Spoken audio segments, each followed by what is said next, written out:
I was sleeping in my dorm room when I felt something brush against my legs. I was only partially awake, but I could feel cold that radiated across my calf.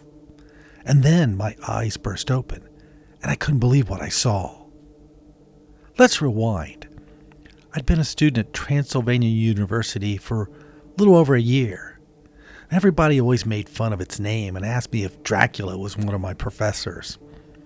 I reminded them that it was one of the oldest universities in the country, and I really liked the location as it was close to my home in Lexington, Kentucky. That semester had been really busy, so I was pulling lots of all-nighters, and when I was done, I usually just collapsed on my bed. I had heard stories about strange sightings and weird cold spots in several of the buildings across campus, but I'd just written them off as some rumors to scare people or stories to tell late at night. I tended not to believe in that kind of stuff. So there I was, exhausted from a day of studying. It was probably around 11 a.m., and I felt the presence of what I thought was a cold hand brushing against my leg. I looked up and I saw a dark shape looming over my bed, and a total spike of fear went through my body. I quickly rolled out of bed, hitting the floor hard, and dragged myself across the room. I was so freaked out that I just ran out of the dorm and across campus. People must have thought I was crazy, and maybe I was a little bit from the fear. I ran up to one of the buildings and looked inside to see if I could see anybody from security or somebody to talk to, but there was nobody around and nobody official. And then I saw the shape again.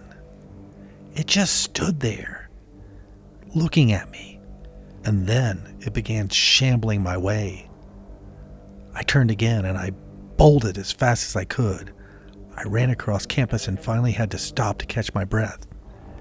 And I looked up, and there it was again, the dark shape, just standing in the middle of campus. I could feel the cold radiating off its spectral form, and it locked me in place. I had no clue where the security office was, so I just ran back to my dorm and got into my room. I slammed the door shut and locked it. I collapsed on the bed, and maybe I passed out.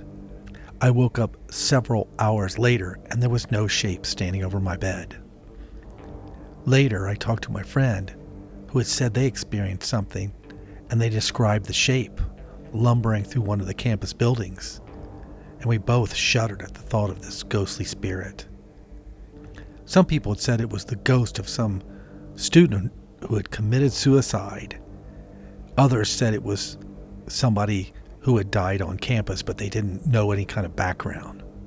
I finished out my semester there and ended up transferring to another school, so I never saw that dark shape again, except as I was pulling away for the last time.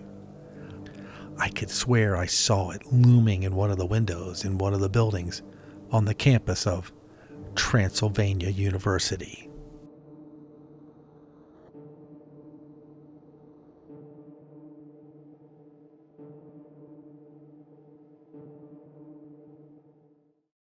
Lexington, Kentucky is a beautiful city with a rich history going back to the early days of the country.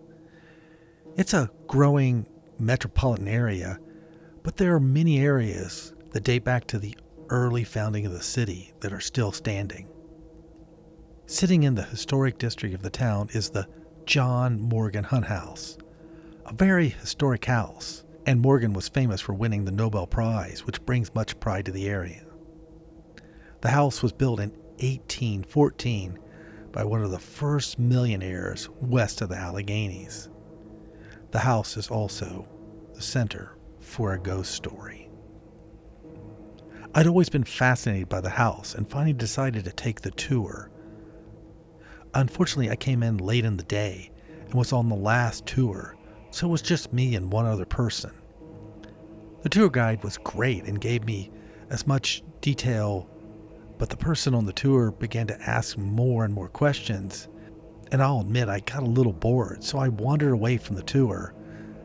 And I was off in one of the side rooms when I heard the crying of a small child.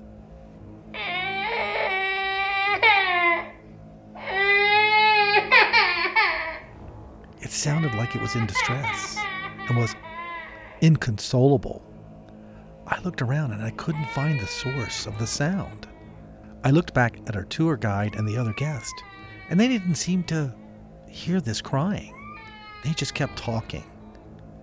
Then I heard the sound of footsteps shuffling toward me, and they moved past me toward the sound of the crying.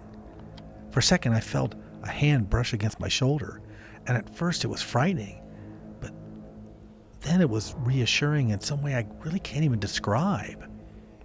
The sound of the footsteps moved off, and then I swear I heard the sound of a woman soothing a small child, saying things like, "You're going to be okay, and it's not that bad." And the crying faded away.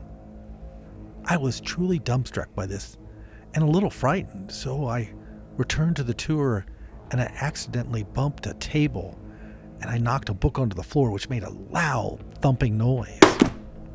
The crying started again.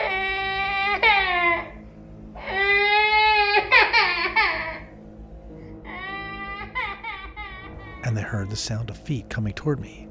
I could feel anger radiating off the source of the footsteps that were coming my way. I had done the worst thing you could do. I'd awakened a baby. I quickly ran back to the tour guide and made some lame excuse about being late for a meeting and said I was sorry, but I had to go. I thanked them for the tour and quickly rushed out of the building.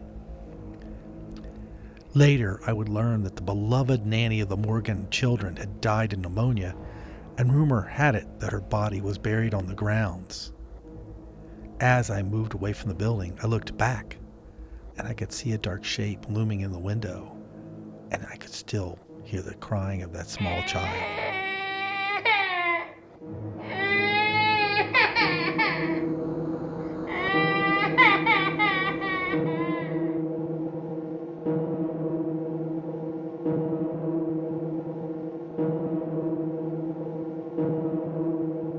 I heard the sound of a rifle being cocked as I walked through a small park.